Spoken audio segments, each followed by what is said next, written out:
Alléluia. Comment acclamation à Jésus ce soir?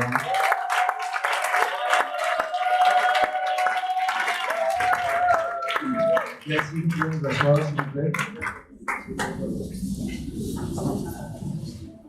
Père, nous te bénissons. Reçois la louange, reçois la gloire. Père, croître. Père, croître au milieu de nous, Jésus, et que nous soyons tous effacés devant toi. Nous sommes là pour te glorifier, nous sommes là pour te glorifier. Donne-nous ce soir encore l'occasion de te glorifier, Seigneur. Toute la gloire est à toi, Seigneur. Au nom précieux de Jésus. Amen. Amen. Waouh! Je suis vraiment honoré d'être là ce soir. Amen. En fait, je ne sais pas où j'ai commencé et d'où j'ai fini. Le Seigneur m'a aidé. Amen. Amen. Je suis vraiment honoré d'être là ce soir. Révérend Ndoli, merci pour l'honneur. Maman Ndoli, merci pour l'honneur. Cher pasteur et membre du conseil de la mission, je vous salue. Vraiment. C'était un moment très solennel. Je lui dis merci. Merci. C'est l'une des rares personnes qui peut me dire assieds-toi, puis j'en Il dit lève-toi, puis je me lève. Je veux vraiment rendre grâce à Dieu pour sa vie, pour sa famille et pour son ministère. Nous savons qu'il a commencé un très bon travail aux États-Unis et nous savons que le travail sera encore plus merveilleux. Et juste avant même d'ouvrir la Bible et de parler ici sur pourquoi je suis là ce soir, vous savez, quand tu es connecté à une telle personne, il y a une certaine façon d'être connecté.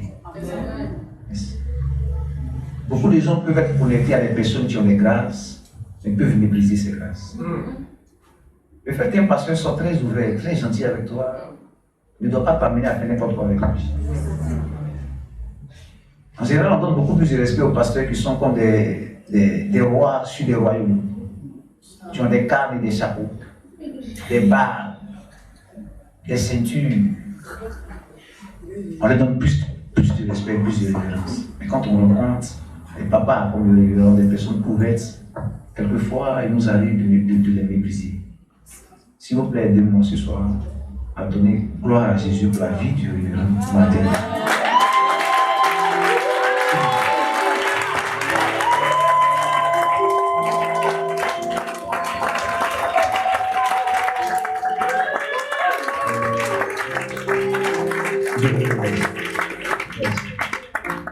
Assez rapidement, je voudrais parler ce soir sur le thème qui nous réunit.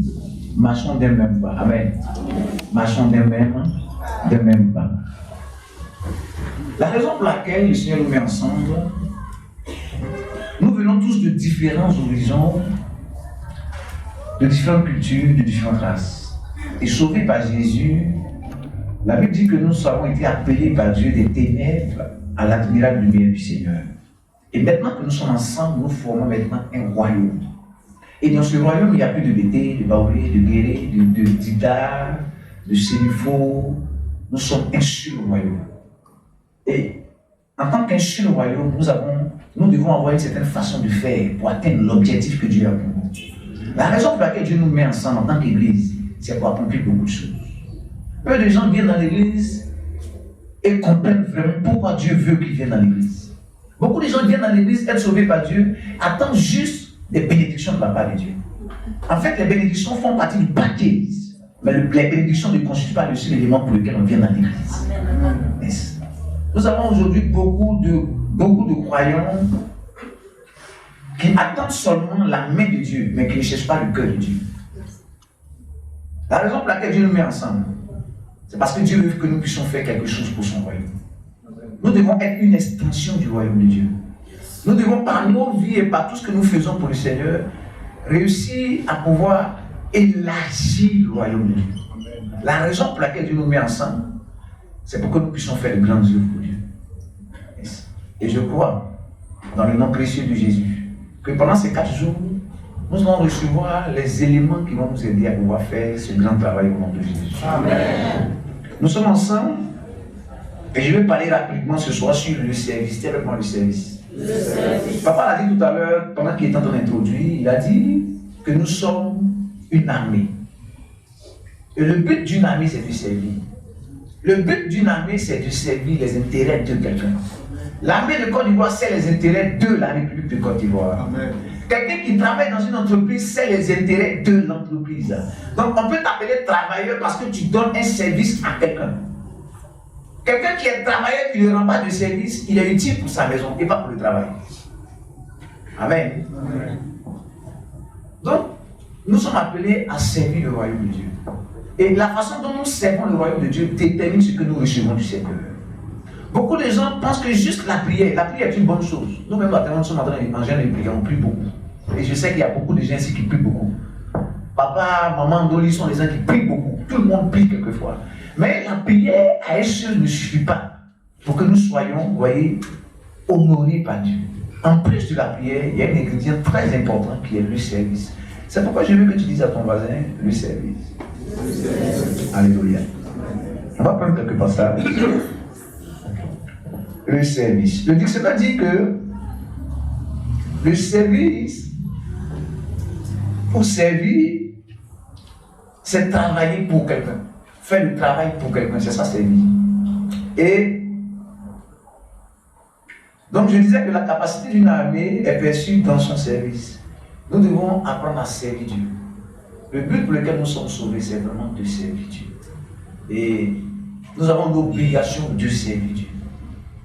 Nous avons le devoir de servir Dieu. Et nous devons bien servir Dieu. Amen. Amen. Dans la Bible, vous voyez par exemple avec Moïse que le but pour lequel Dieu va accorder la délivrance à son peuple, c'était vraiment pour le servir. Lorsque Dieu appelle Moïse sur la montagne d'Horeb, Dieu parle à Moïse et Dieu dit, va apporter la délivrance à mon peuple. Va faire sortir mon peuple de l'Égypte. À la fin, il dit, accorde la délivrance à mon peuple pour que ce peuple puisse me servir. Donc, la délivrance même que nous recevons de la part de Dieu, Dieu nous l'accorde pour qu'on puisse le servir. Amen. Yes. Dieu nous accorde la délivrance pour qu'on puisse le servir. Et chaque fois que nous servons Dieu, vous voyez, ce n'est pas en vain qu'on le sert. J'entends ça et là, certaines personnes qui disent, non, j'ai servi Dieu pendant longtemps, je n'ai rien vu. Bon, j'ai une question un peu stupide à poser. Ma question c'est qui tu as servi? Et puis comment tu as servi? Tu ne peux pas servir le Dieu qu'on prêche ici et ta vie va être la même. C'est pas possible. C'est pas possible. C'est pas possible. Donc nous ne travaillons pas en vain. Nous ne travaillons pas en vain. 1 Corinthiens chapitre 15, le verset 58.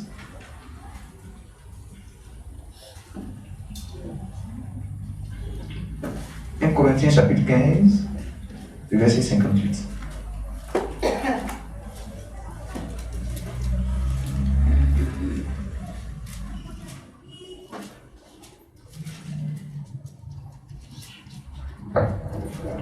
La Bible dit, ainsi mes frères bien-aimés, soyez fermes, inébranlables, travaillant de mieux en mieux à l'œuvre du Seigneur, sachant que votre travail ne sera pas vain dans le Seigneur. Ainsi, mes frères bien-aimés, soyez fermes, inébranlables, travaillant de mieux en mieux. Bon, une des choses que Dieu recherche, c'est notre service. Mais une chose poussée qu'il recherche, c'est l'excellence dans le service. Et de travaillant de mieux en mieux.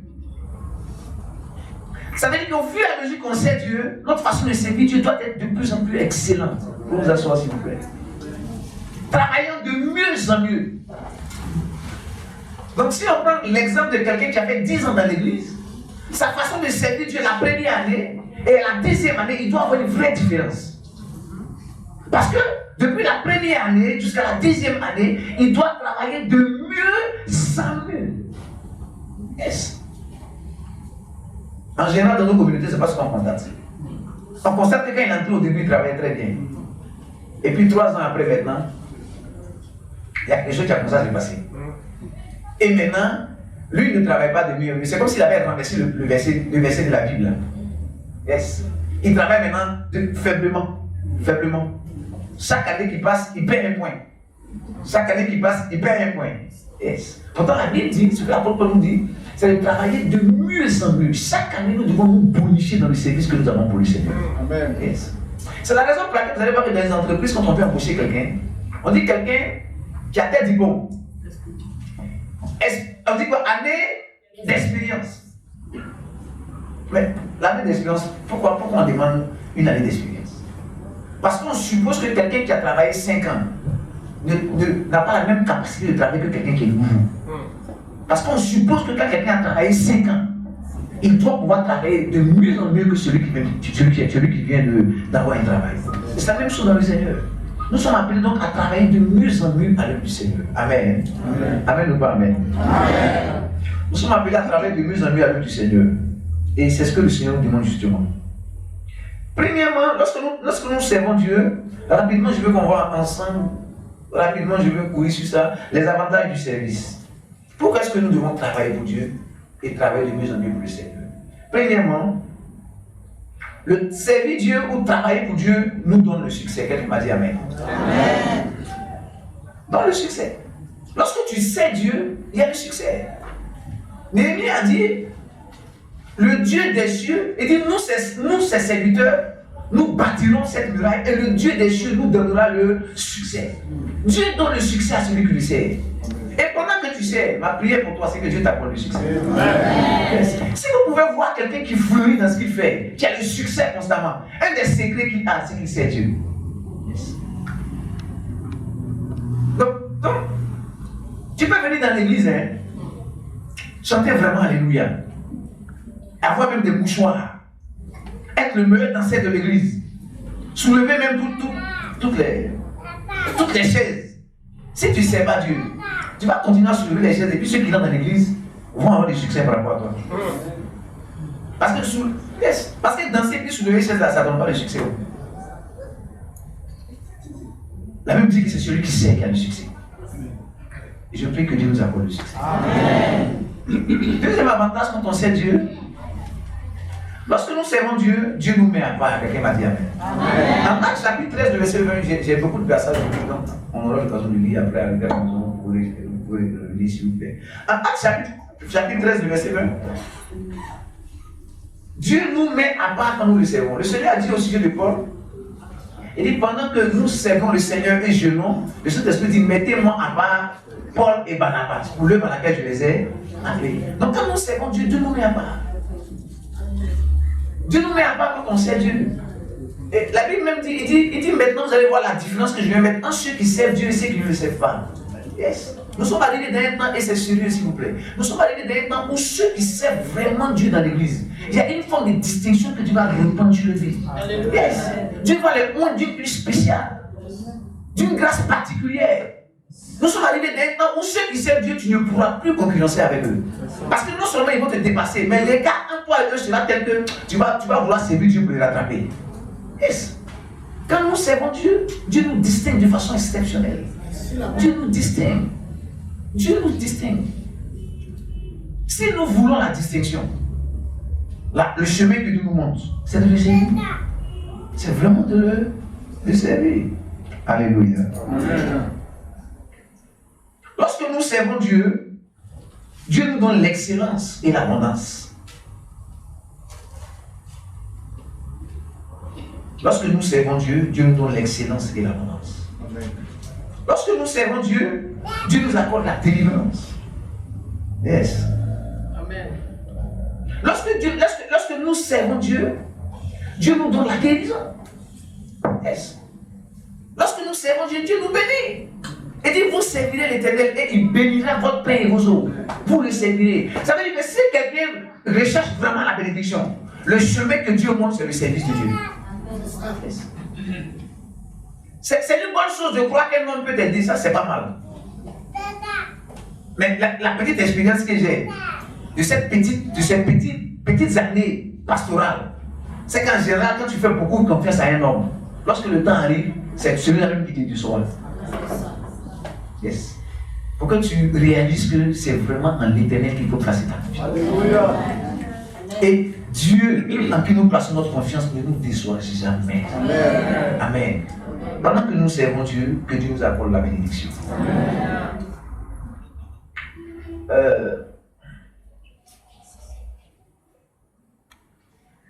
Maintenant, je veux, à partir de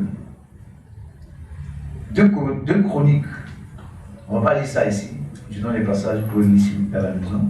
À partir de 2 Chroniques 29, verset 6 au verset 8, je vais parler rapidement sur 4 éléments du service. En 2 Chroniques chapitre 29, le verset 6, les choses de ne pas servir Dieu. Nous voyons que c'est une mauvaise chose de ne pas servir Dieu. Il dit ceux qui ne servent pas Dieu sont frappés par beaucoup de maux. Il y a des gens dans l'église, on va prier, jeûner pour eux. Les choses ne changeront jamais. Pourquoi? Parce que leur cœur n'est pas encore disposé à servir Dieu. Je pense que c'est un message que tu n'aimes pas trop bien, mais ça va venir. Parce que venir, il y a une importance syllabe comme ça. Commencer avec un message comme ça. C'est un bon fondement pour ce qui va venir après. Alléluia. Amen. Alléluia. Amen. Nous devons servir Dieu. Amen. Et donc je disais que 4 éléments rapidement sur le service. 4 niveaux du service. Premier niveau du service, nous devons servir Dieu en venant dans sa maison. Amen. Ça, vous pourrez voir ça en 2 Chroniques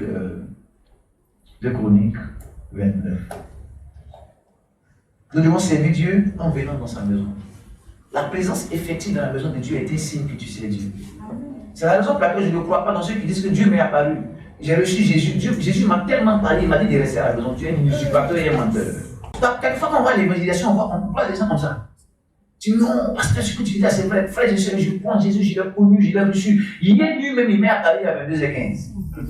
Et il m'a dit reste à la maison. Parce qu'aujourd'hui, toutes les églises là sont remplies de faux prophètes. C'est toi qui es le premier faux prophète. Le premier signe qui prouve que quelqu'un sait Dieu, c'est qu'il vient constamment dans la maison de Dieu. C'est pourquoi faites attention aux gens qui ne viennent pas quand il y a des programmes. Ils sont des suspects. Yes. Vous avez dit que tu ne vas pas m'aimer quand il va quitter ici. Faites attention à ceux qui, quand on fait des programmes dans l'église, ils ne viennent jamais. Tu es le groupe d'adoration. Quand on a besoin de toi, on doit t'appeler d'abord. Alors il y a répétition, pourtant tu connais l'heure de la répétition. Tu es dangereux. Amen. Le premier niveau de service, c'est ta présence. C'est pourquoi quand tu travailles quelque part, on te paye, on dit quoi? Fiche de présence. On ne paye jamais quelqu'un qui n'est pas là. Toi, tu dis que tu sais Dieu, tu n'es jamais là. Ouais. C'est le premier niveau de service. Venez dans la maison de Dieu. Premièrement, viens. Même si tu ne fais rien, viens quand même. Tu ne dois pas manquer un programme. Mais laisse là-bas. Papa même est en train de m'aider, sinon, moi je suis comme un militaire. Tu es responsable, tu ne viens pas dans l'église pendant quelques temps. Ton nom a été enlevé avant que tu ouvres les yeux. Yeah. Yes. Écoutez, le président de l'Assemblée peut convoquer un conseil d'église et toi tu ne viens pas. On dit conseil d'église, si tu es à la maison, tu dis je suis ministre mais tu es à la maison. Tu es le ministre des 4 républiques. Donc le premier niveau de service, c'est le fait d'être présent dans la maison de l'Éternel. C'est pourquoi ceux qui sont constamment présents dans la maison de Dieu, vous voyez, ils bénéficient d'une grâce exceptionnelle. Parce que quelquefois, il y a des mouvements des âmes dans l'église.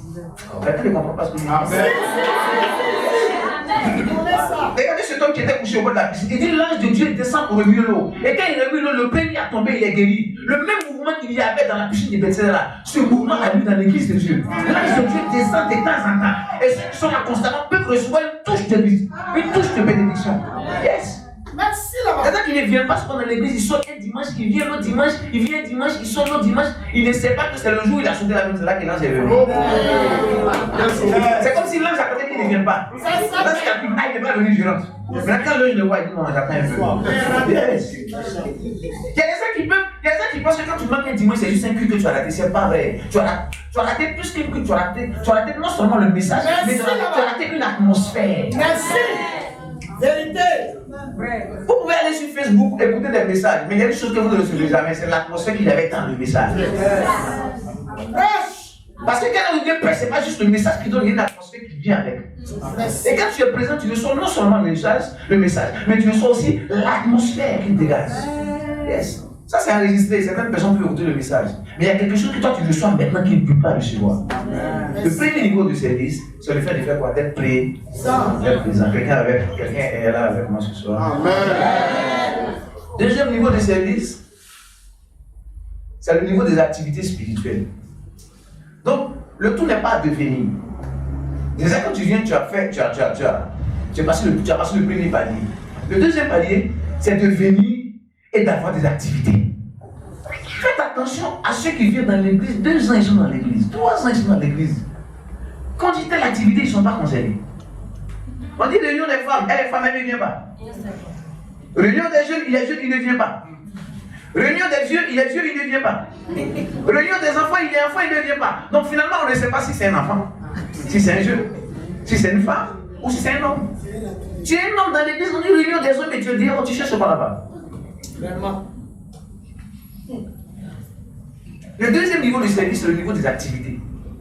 Et vous remarquerez que quand tu es malade et que tu vas à l'hôpital, les cardiologues, vous allez voir, il y a un appareil, je crois que c'est un oscillogramme. Il y a un appareil comme ça. Vous allez voir que quand tu es vivant, là, il y a un mouvement. Mais quand tu es mort, c'est pouf. Il y en a dans l'église qui sont comme ça, et puis l'oscillogramme spirituel, c'est pouf.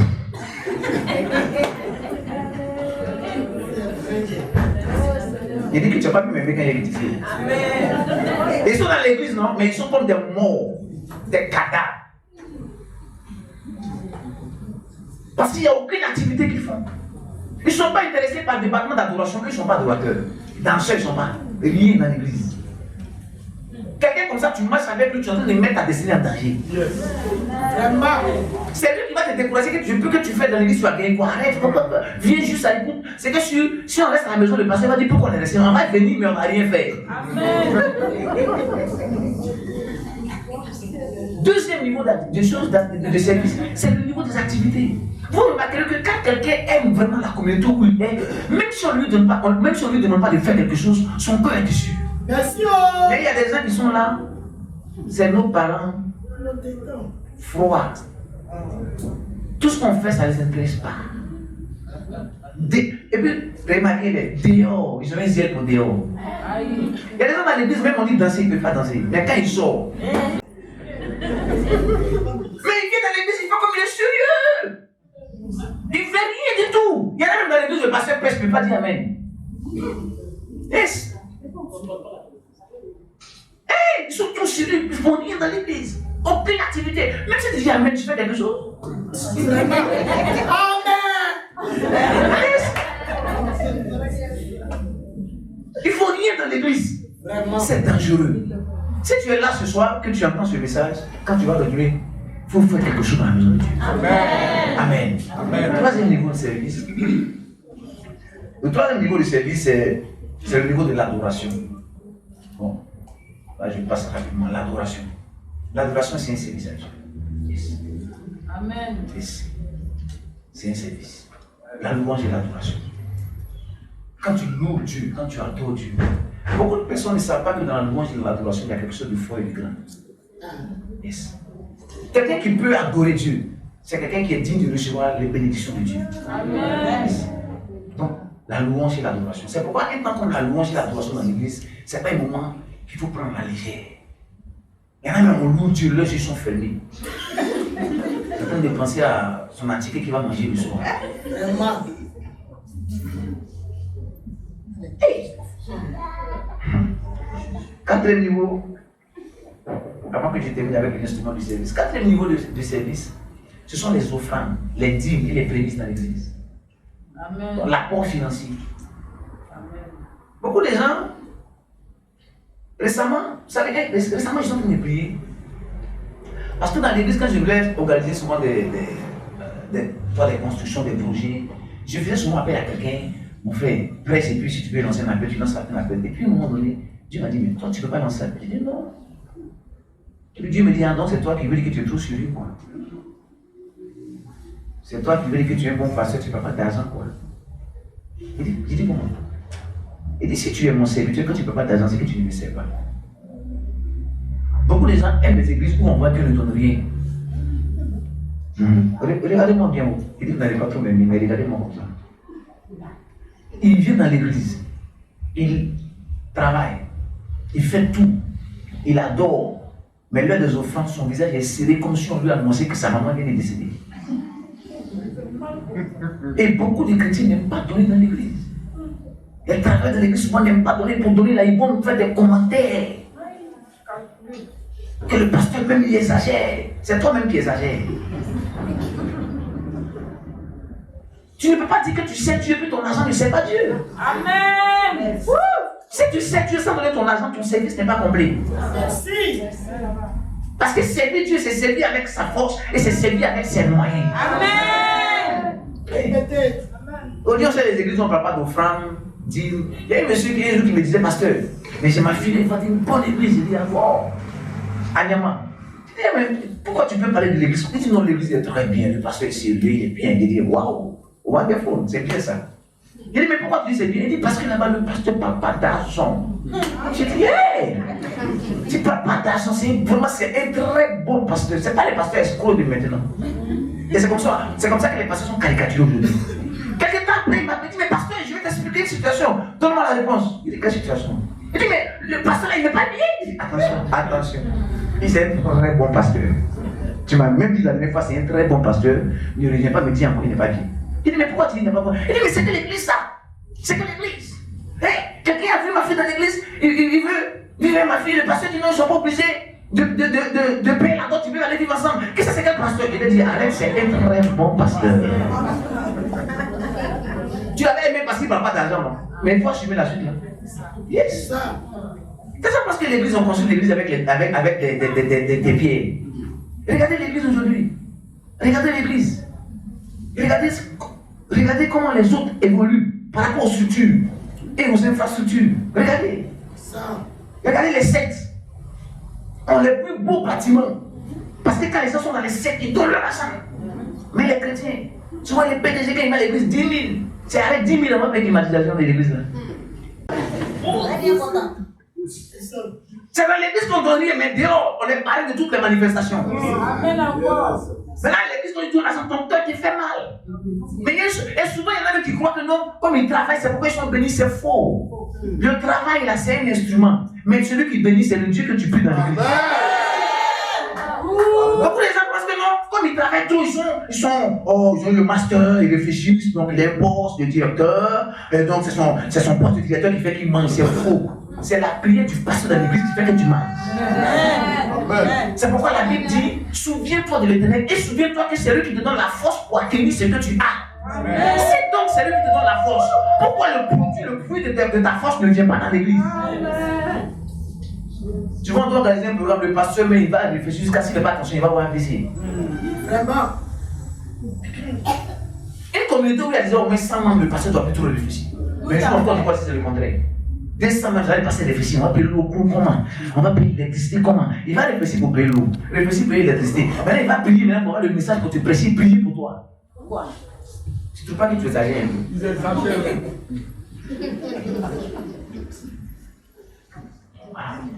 Les gars, je dis, moi, il vient prêcher, il m'a pour moi. Je reste là. Vous êtes resté le vieux. Yes. Ouais, comment le gars dit, quelqu'un va d'argent. Que Dieu nous aide. Amen. Alléluia. Là, je termine mon message ce soir avec les instruments. Dis avec moi les instruments du service. Quand je parle d'instruments, ce sont les moyens par lesquels nous pouvons servir. Les instruments sont les moyens qu'on utilise pour servir. Amen. Donc, j'ai répété juste quelques éléments. Le premier instrument du service, c'est servir dans la discipline. C'est vraiment la discipline. En fait, je vais vous expliquer une chose. C'est bon de servir Dieu. Mais n'oubliez pas une chose. Le service lui-même est important. Mais ta façon de servir rend encore plus important ton service. Écoutez, tout de suite, je vais prendre la Bible et puis donner à papa. Yes? Je peux. Pasteur Etienne, excuse-moi, tu peux venir. Papa, je m'excuse. Pasteur Etienne, ça va? Est-ce que je ne lui ai pas donné la Bible? Pasteur Etienne, je ne lui ai pas donné la Bible. Maintenant, je viens. Pasteur, avec mes respects, recevez cette Bible de ma main. Est-ce que ce n'est pas la même Bible qu'il a reçue? Mais la première fois que je lui ai donné, déjà, il a commencé à se dire, mais ce pasteur-là, c'est ce que je vais lui faire. Mais la dernière fois, il a commencé à sourire. Donc, le tout n'est pas de servir. Comment tu sais? Tu peux donner 10 000 à une femme, mais comment tu lui donnes les 10 000? Merci, pasteur. C'est bon. Et regardez, vous n'avez pas remarqué que les hommes, les femmes se plaignent souvent des hommes. Les femmes peuvent facilement dire aux hommes, tu ne vas rien donner. Bon, quelqu'un m'a dit que c'est pour ça que maintenant quand on donne la dot, on met toujours 5 francs là-dessus. Je ne sais pas si c'est ça, c'est vrai ou faux. Les femmes peuvent dire non, tu m'as rien donné. On parle de monsieur Capri, dit mais comment je t'ai rien donné? Depuis le début de l'année, comment je t'ai rien donné? En fait, c'est qu'un compte, c'est pas ce que tu lui as donné, c'est comment tu lui as donné. Tu prends l'argent, tu jettes sur la table, allez, c'est pas le compte. Mais imagine que tu prends l'argent et puis tu mets les pétales dessus, les fleurs dessus. Hey.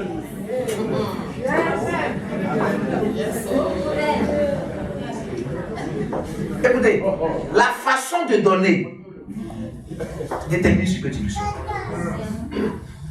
Beaucoup de gens servent dans l'église, mais ne sont pas bénis parce qu'ils ne servent pas avec les instruments bibliques.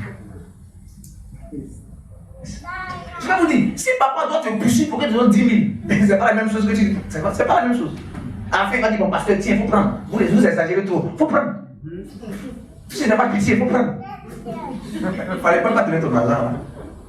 Donc, en fait, la façon de donner fait la différence. Donc, le tout n'est pas de servir. Il y a une façon de servir. Donc, les points qu'on va toucher rapidement pour finir, c'est les points qui vont nous aider à mieux faire quoi? À mieux servir. Le premier point, c'est la discipline. Beaucoup de gens servent, mais ne servent pas dans la discipline. Servir hors de la discipline, c'est la même chose que si tu ne servais pas. La plupart d'entre nous, nous travaillons. Nous travaillons dans des entreprises. Remarquez que quand c'est l'entreprise, on respecte les disciplines de l'entreprise. Mais quand c'est l'église, c'est nous qui imposons notre loi à l'église. Tu es un cousin d'Absalom. Je dis, vous n'allez pas m'aimer quand j'ai quitté ici. Quelqu'un qui se comporte comme ça, c'est quelqu'un qui a une onction absalomique. C'est la rébellion a commencé dans son corps. Yes. Bon. Donc, premièrement, il faut servir dans la discipline. Il y a une dame qui venait à l'église, une maman comme ça. On a fait il y a peut-être 4 ou 5 ans, c'est 60 ans dans l'église. Une maman. Elle venait à l'église. Je dis, on va faire ça. Au début, elle fait. À un moment, j'ai dit, bon, on va faire ça. Elle dit, pasteur, à l'église où j'étais, comme ça on fait. Tu sais, à l'église où j'étais là, puis je l'écoutais religieusement.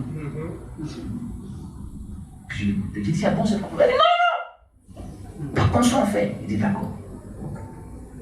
Il dit, on va faire ça. Elle dit, pasteur, où j'étais, c'est pas comme ça on fait les jeunes. Après, je l'écoutais religieusement. Il dit, on va faire ça. Elle dit, pasteur, où j'étais, c'est pas comme ça. Vous savez, moi, j'ai un côté pété. Donc, pour bien faire mon parable là, je prends tout le temps d'abord. Elle a parlé comme ça. Puis je lui ai dit, maman, si là où tu étais, c'était tellement bien, tu fais quoi ici? Elle dit, ah, pasteur, pourquoi tu me dis? Je dis, mais pourquoi il ne te dit pas? On va faire ceci, non, où j'étais. Mais si tu n'as pas été bien, pourquoi tu n'es pas resté là, puis tu es venu ici? Toi, tu as source de vie, tu veux travailler à source de vie avec l'esprit de l'Assemblée de Dieu. Tu as vu ça où? T'es non président au Pentecôte, mais retourne là-bas pour recevoir l'onction pentecôtiste.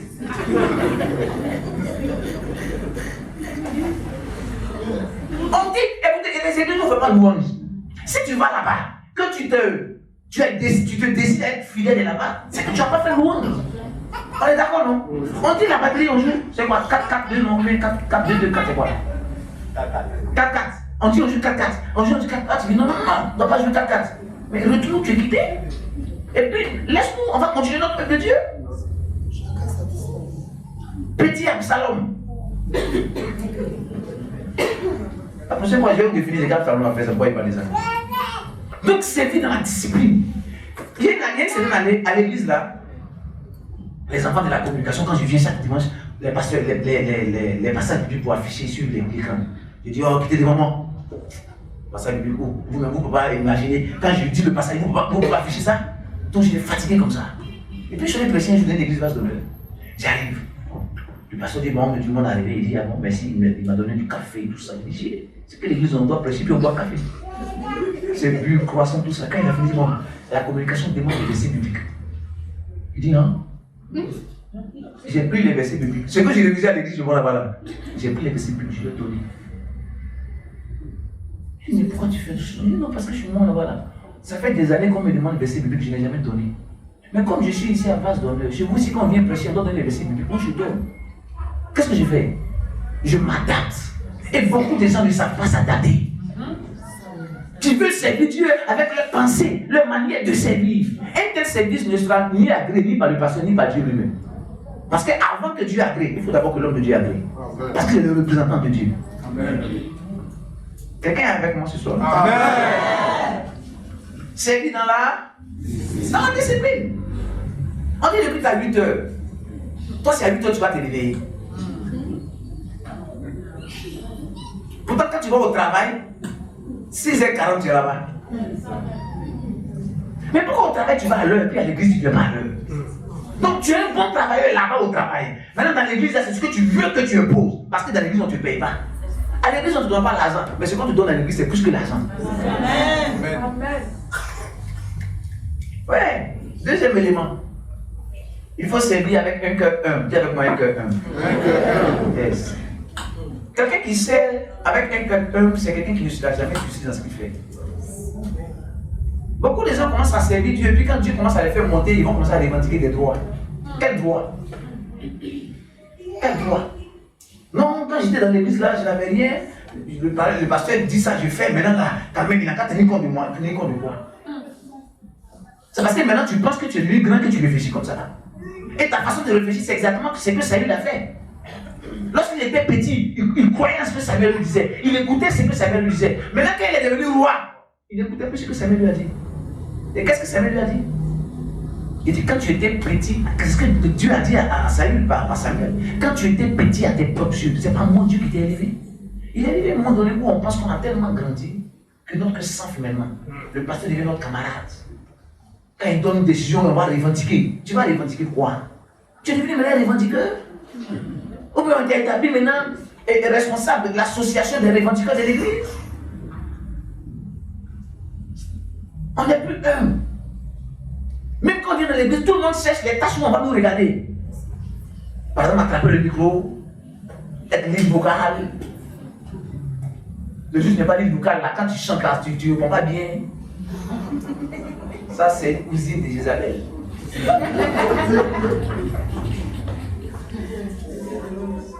On ne sait pas avec un cœur humble. Yes. Donc, quand tu es humble, quand tu sais Dieu. Écoutez, je n'ai aucun. C'est parce que je suis ici, je suis encore sur Jésus. Non, je n'avais pas imaginé. Sinon, je vais m'asseoir ici pour lever le banc. Je n'ai aucun complexe avec ça. Non! Je n'ai aucun complexe avec ça. Personnellement, quand papa de toi m'appelait, il y a des moments où je partais en croisade avec papa de toi, je ne savais pas ce que je partais faire. Ma femme m'a dit, mais c'est passé, tu as fait quoi? Il a dit, moi, je ne sais pas où. Elle dit, comment ça? Je dis, je ne sais pas. C'est arrivé là-bas, il m'a dit ce que j'ai fait. Il y a des moments où il dit, allez, tu prêches, je dis, alléluia. Il y a des moments où il dit, allez, le conseil, c'est mis autres, je dis, alléluia. Il y a des moments où il dit, bon, tu comptes l'argent, tu dis, alléluia.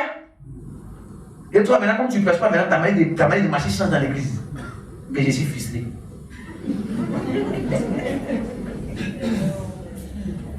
Ça, c'est le monde d'humilité. Quand tu es humble, rien ne peut t'empêcher de continuer à servir. Comment tu vas revendiquer quelque chose devant quelqu'un comme Papa Ndo le matin? Tu as perdu la tête? Ou bien tu as commencé à boire une eau d'une couleur bizarre?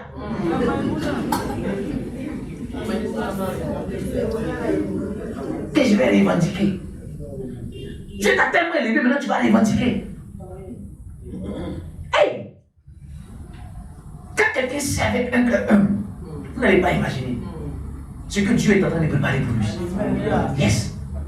Et un des éléments qui donc a fait la différence entre David et Saül, c'était ça, l'humilité de David. Servir avec un cœur humble.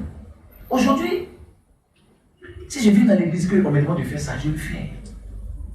Et récemment, j'étais à Accra, et une chose qui m'émerveille chaque fois quand je vais à Accra, oh ça c'est vraiment extraordinaire. On va annoncer que tous ceux qui étaient des portiers, ce sont des docteurs de la capitale. Tu nous entends du moins ici? Il n'est pas encore sorti de l'école même déjà même là. Il est devenu pasteur adjoint. Des docteurs titulaires, c'est eux qui sont les portiers, puis on demande pour faire la conférence. Hey! Et on dit que ceux qui viennent matin pour lever, wake up là, c'est tous des médecins titulaires. Il dit, hey! Chez nous ici, 50 000 francs comme salaire, attention. Quand ça monte à 200 000 là, il va lever la tête du pasteur. On manque d'humanité. On veut servir Dieu avec notre titre. Merci. Je vous ai dit que quelqu'un qui dit là, vous n'avez pas demandé à papa de m'inviter. On va servir Dieu avec notre titre. On manque d'humilité. Non. En fait, si tu commences à être orgueilleux à cause de ce que tu as lu maintenant, c'est qu'en fait, toi-même, tu ne t'attendais pas à grand chose. Parce que si 1 million de frères est capable de te donner ce tel comportement, et 15 millions, mais là, tu vas raser l'église avec ton pied droit. Yes! Pour peu, on se fâche parce qu'on manque d'humilité.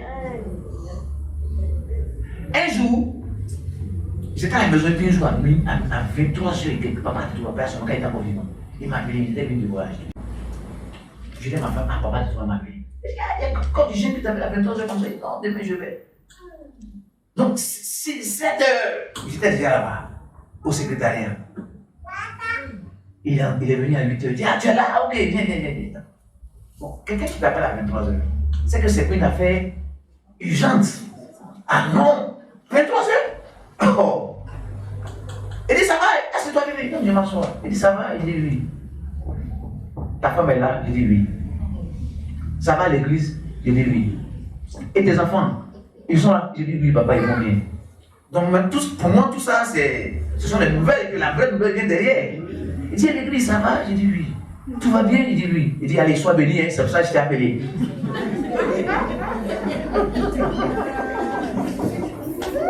Donc, je reviens à Bono, ma femme dit, ah, tu as dit, papa de toi, il dit oui. Il dit, de toute façon, il t'a appelé à 23 h, c'était vraiment urgent. Il a dit, c'était vraiment urgent. C'était très urgent.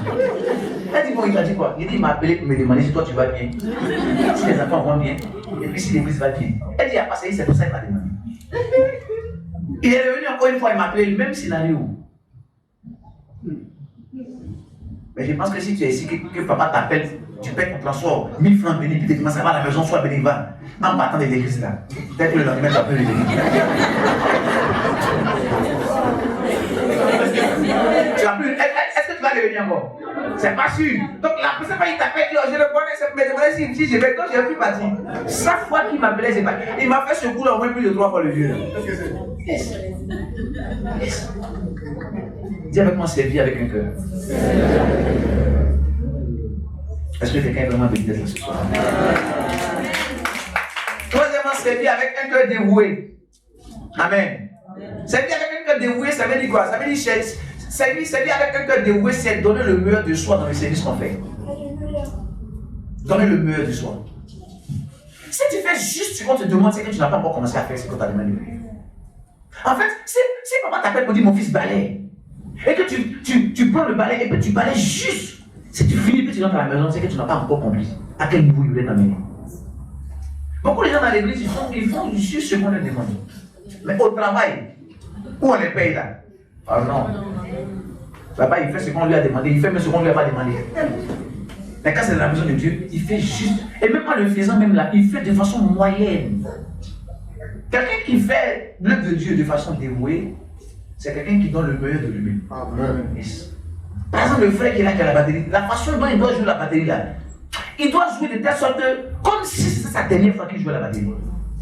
Parce que demain matin, il ne lui appartient pas. Mais nous, on sait Dieu, on donne un peu, et puis après on garde le reste.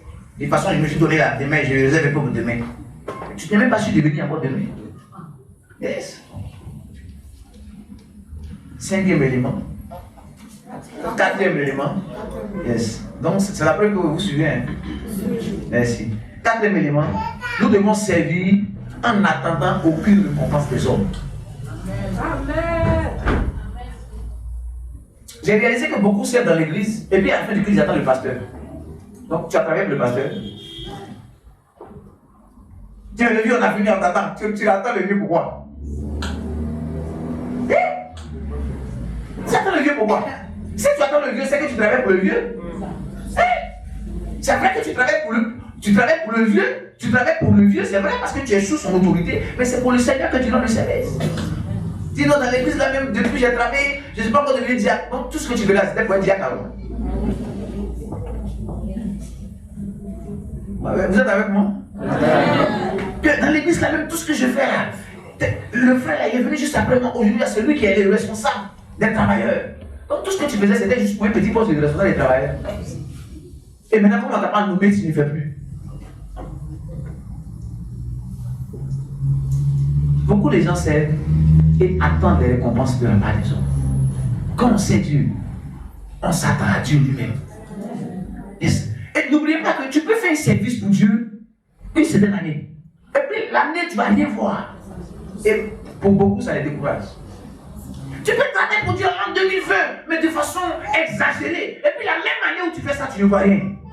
2021, tu ne vois rien. Mais ce que Dieu prépare, si tu pouvais savoir, tu n'allais jamais faire briller dans ton travail. Yes. Tu n'as jamais fait briller dans ton travail. Il y a une dame, elle sait Dieu, à Cocody. Elle était aussi les gens qui venaient souvent, elle était la comptabilité dans les croisades, des choses comme ça. Et récemment, quelqu'un me raconte son témoignage. Un pasteur qui était chez elle est venu me voir à Bomba qui me donne son témoignage. Il disait que lorsque la comptabilité arrivait, la femme s'est réduite, mais c'est comme si elle n'avait aucune récompense. Quand le monsieur est mort, maman, juste un an après, vous n'avez pas imaginé, une femme qui avait du mal à manger, elle est aujourd'hui multimilliardaire. Dans l'église, certaines personnes, quand le pasteur dit bon, aujourd'hui, décret numéro 3, signé des mains de Papa Anthony, la liste des nouveaux responsables de l'église, président des femmes, maman Takouri.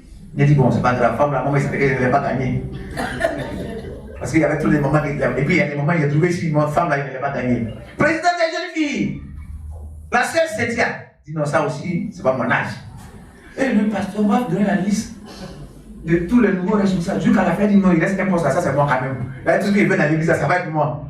Et puis on finit, il n'y a pas son nom. Le dimanche qui suit, quand il va là, il ne vient plus encore. Yes! Bon, vous pouvez dire, mais beaucoup sont comme ça. Yes! Beaucoup sont comme ça. Beaucoup sont comme ça. On ne sait pas Dieu pour une récompense humaine. Amen. Amen. Cinquièmement, quand on sait, quand on sait, on ne doit pas regarder à la faiblesse des hommes. C'est mon dernier point pour ce soir.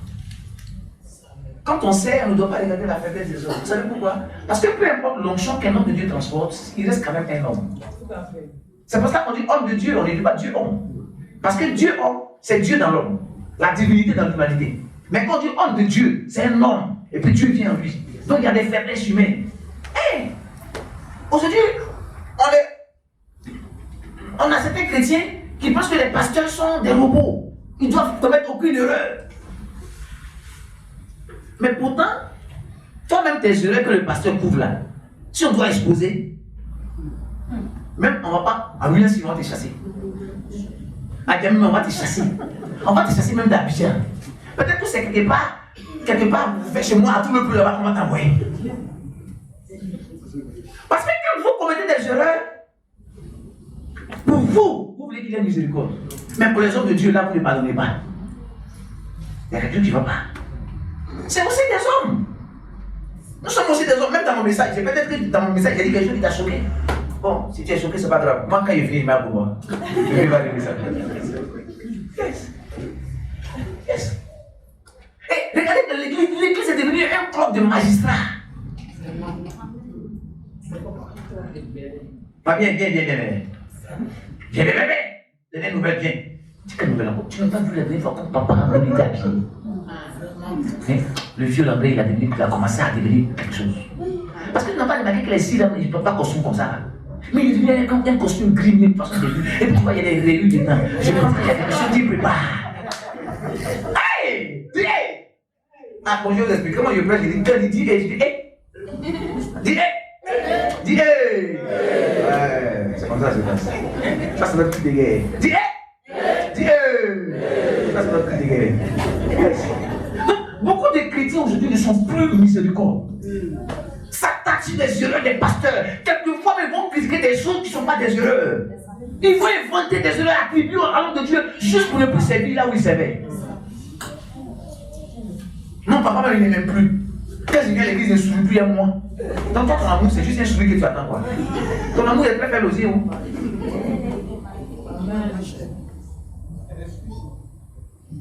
Yes!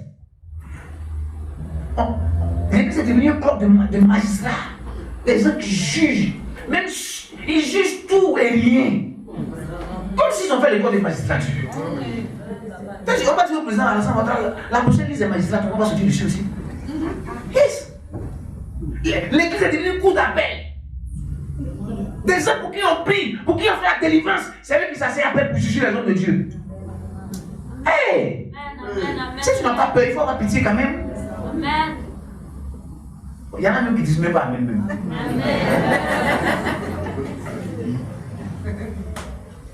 Quand on sait, on ne regarde pas les fautes. Parce que celui auprès de qui Dieu nous envoie, l'homme de Dieu, il a forcément des faiblesses. Et justement, Dieu t'amène auprès de lui pour faire quoi? Pour cacher les faiblesses. Et pour l'aider à s'améliorer. Yes. Mesdames et messieurs, je vais parler là pour ce soir. Que Dieu vous bénisse. Amen. Merci de m'avoir écouté. Que la main de Dieu soit avec vous.